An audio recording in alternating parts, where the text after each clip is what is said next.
Welcome to the Rapport Review Podcast, your space for education, conversation, growth, and change.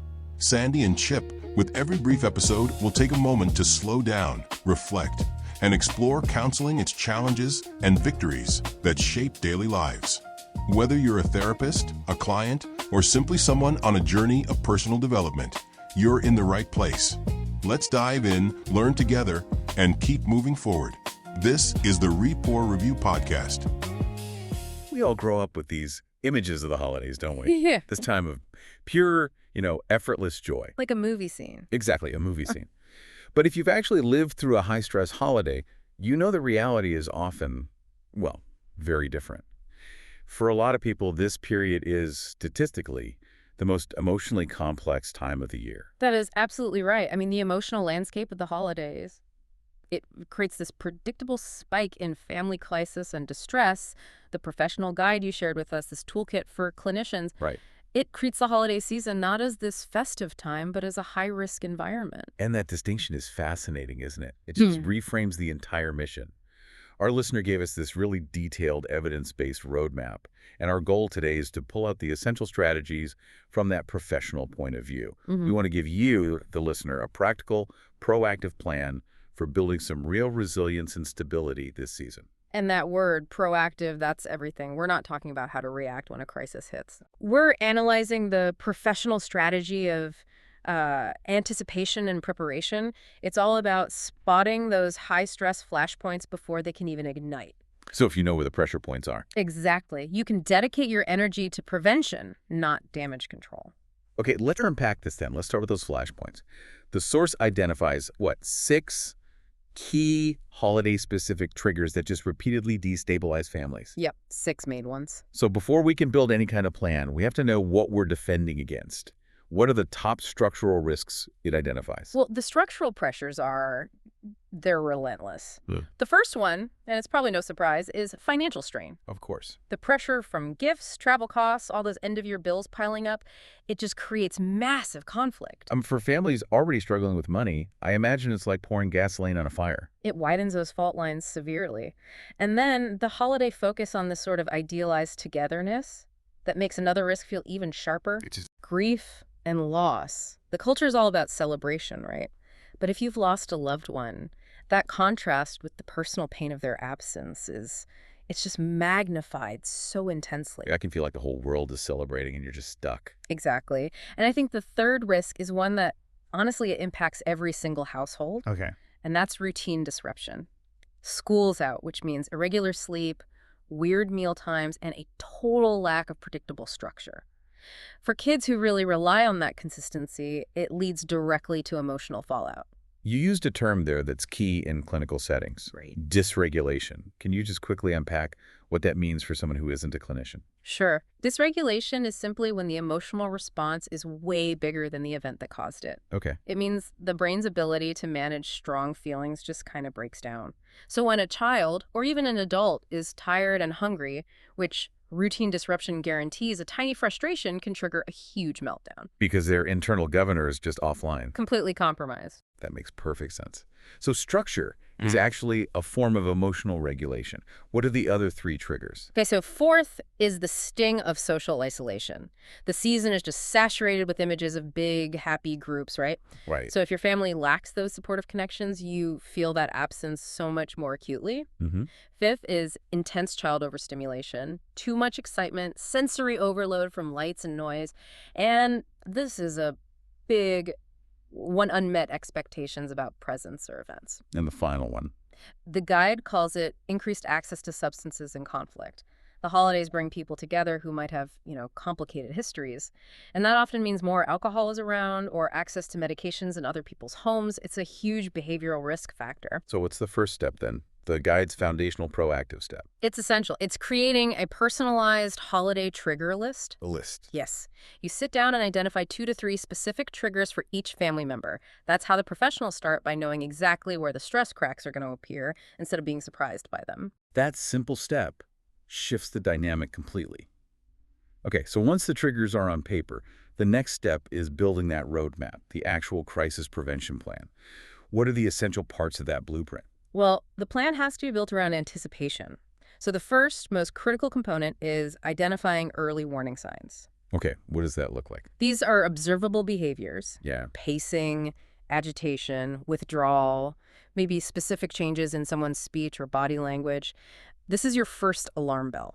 So we're looking for physical shifts, not just waiting for someone to say, I'm upset. Exactly. And once you spot that alarm bell, you move to the next components: coping strategies and de-escalation steps. And they have to be specific, I'm guessing. Very specific. It's not enough to have a general idea. You need to know what action works when someone is overwhelmed versus when they're angry versus sad. So the de-escalation is a known sequence. A pre-planned sequence. You recognize the sign, you move to a safe space, you use a grounding technique, and then only then do you try to problem solve once things are calm again. That structure is so valuable when emotions are running high. What are the other components? They're the infrastructure, really. So component 4 is designating safe spaces, a specific calm area in the home, a quiet bathroom, a bedroom corner with headphones, maybe a spot outside. Place to retreat to. Yes. And component 5 is a solid communication plan. Who do you call first? A trusted friend, a therapist. And you have to define the clear line for when you escalate to formal crisis services, like the 988 Suicide and Crisis Lifeline. That clarity is everything in an emergency. Okay, let's circle back to that huge trigger, routine disruption. You mentioned flexible structure. Yeah. How do you actually build structure into days that have none? It has to be intentional but also movable. You keep the core routines, meals, medications, sleep, as consistent as possible. So like within 30 minutes of the normal school schedule. Exactly, for both wake up and bedtime. The variation comes in the activities you do between those fixed points. And 2 elements are absolutely critical here. You have to build in sensory breaks. The guide recommends 15 minutes every 2 to 3 hours for regulating activities. And this isn't just go play. No, this is active. Jumping jacks, stretching, quiet time with headphones, anything that helps the body release or integrate all that sensory input. And for younger kids, there was a specific tool mentioned. Yes, for younger children, using visual schedules is essential. Just picture-based cues showing what comes next. It kills the anxiety of the unknown and gives them a sense of control. This all moves us right into communication. Holiday stress can really surface a lot of unresolved stuff. What concrete tools does the guide recommend to interrupt those conflict patterns? It really advocates for models that interrupt the reactive brain. The first one is called the stop, pause, respond model. Stop, pause, respond. Right. When you feel that tension rising, the instruction is clinical. You stop the conversation immediately. You pause to take 3 deep, slow breaths. To get a handle on your own emotions. Yes, and then you respond thoughtfully. It's a powerful pattern interrupt. That takes some serious practice, I'd imagine. It does, but it's worth it. Another core tool is using I statements. Oh, this is a classic. It is, but it works. So instead of saying, you always leave me to handle everything, which is pure blame, And puts them on that offensive. immediately you shift to, I feel overwhelmed when I realize I'm the only one carrying the responsibility for the party. It lowers defensiveness, opens the door to actually solving the problem. And what about just preventing the day from getting derailed by surprises? For that, the guide suggests morning family huddles. Just brief 5-minute check-ins to review the plan for the day, align expectations, and maybe flag any high-stress activities ahead of time. That kind of intentional alignment is so important, especially when you throw extended family into the mix. Oh, that's where so many well-laid plans just disintegrate. So how does the guide handle that? Setting boundaries with relatives who might be, let's say, intrusive. They're very direct about it. They list specific, volatile topics to avoid. The big ones: controversial political or religious subjects, criticizing parenting choices, financial comparisons, and of course, rehashing old family fights. That's a useful list of landmines to know about. Yeah. But what happens when someone steps on one anyway? We need the actual scripts. Absolutely. The source provides concrete boundary scripts that you can rehearse ahead of time. They're respectful, but they are firm. Give me an example. Okay, so someone brings up politics. You can say, we're not discussing that today, but I appreciate your concern. Or if the questions get too personal, that's a private family matter, we'll handle ourselves. They interrupt the trigger without being aggressive. That's the key. Knowing you have that line ready saves you from reacting emotionally in the moment. Okay, let's shift to risk management for specific situations. The guide gets really granular here. It does. For large gatherings, which combine sensory overload with social anxiety, The strategy is intensely proactive. Also, Arrive early before it gets packed. Designate a quiet break room you can retreat to. And crucially, schedule regular exits every 45 to 60 minutes. Just step outside for 5 minutes. and what about those dreaded long car rides? For long car rides, the instruction is mandatory. Movement breaks every 90 minutes. For shopping trips, just avoid the chaos. Shop during low traffic hours. Use noise-canceling headphones for anyone who gets overwhelmed. The guide also talks about potentially unsafe homes, places where there might be substances or old conflicts. Yeah, in those cases, the advice is strict. Limit how long you stay, meet in neutral places like a park or a restaurant. Instead of the home itself. Right, or assign a safety buddy, a designated adult who keeps an eye on the child or vulnerable family member. The guide actually encourages you to rank every event by risk level, low, moderate, or high, and plan your support based on that. We've covered the external stuff. Now let's go inward. What about the internal emotional tools you can use in the moment? We're looking for quick access tools here. The first is deep breathing and grounding. They specifically recommend the 4-7-8 breathing technique. Inhale for 4, hold for 7, exhale for 8. Correct. And you pair that with the 5-4-3-2-1 sensory grounding method. You mentioned that this specific breathing technique activates the parasympathetic nervous system. Why is that physiological reaction so important in a crisis? Because it's your body's natural braking system. When stress hits, your fight or flight response floods you with adrenaline. Right. The parasympathetic system does the opposite. That long, slow exhale literally signals safety to your brain. It lowers your heart rate and lets the rational part of your brain come back online. So that little breathing exercise is physically resetting the brain. It is, yes.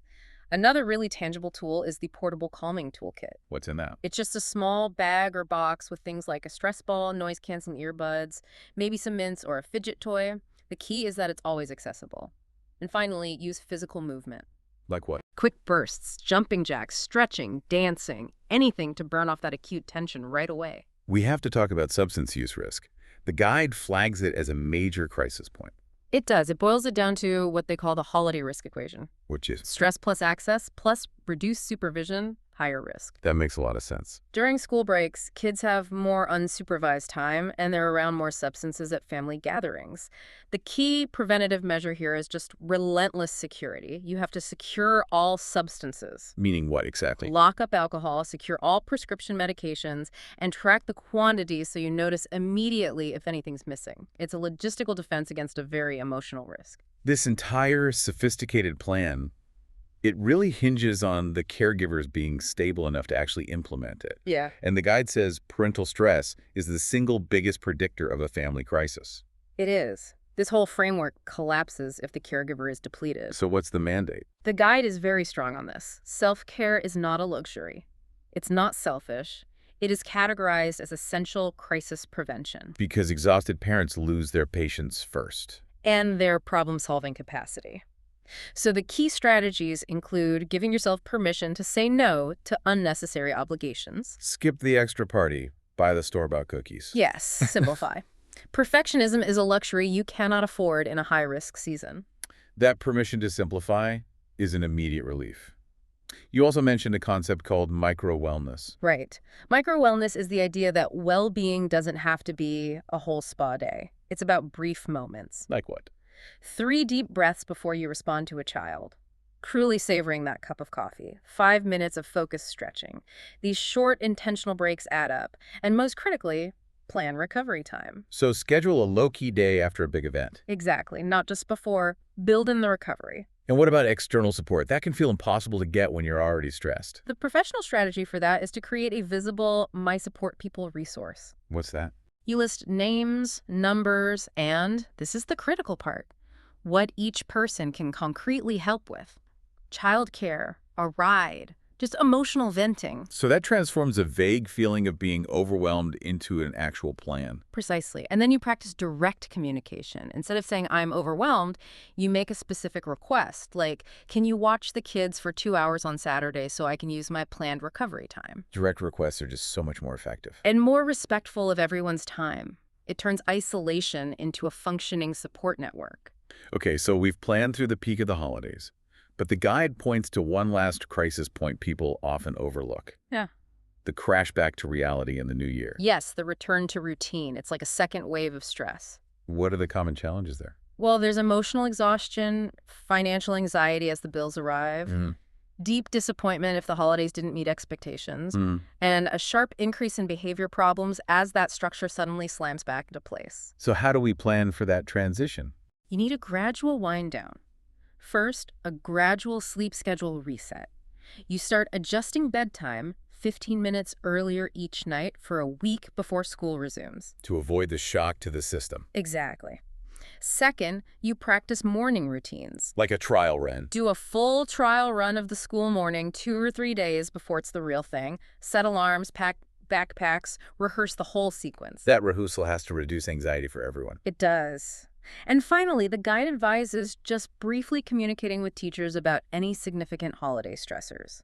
It helps build a support system outside the home for that rough first week back. This deep dive really shows that navigating the holidays safely isn't about wishing for some kind of magic.